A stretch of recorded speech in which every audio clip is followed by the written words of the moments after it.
Welcome to Solvetic, your channel to always learn technology easily. Below in the description, you will find useful links we used in this video.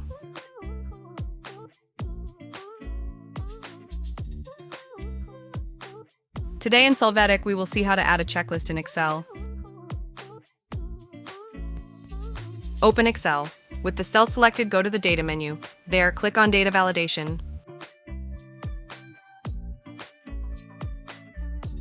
Then in the field, allow Select List. At Source, you can select a range of cells with the data or enter the options manually followed by a comma. When you click OK, you will see the cell with the drop-down arrow. You can click there to choose the correct option.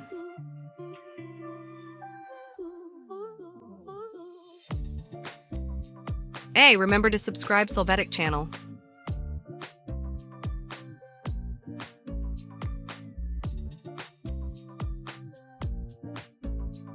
We hope it has been helpful for you.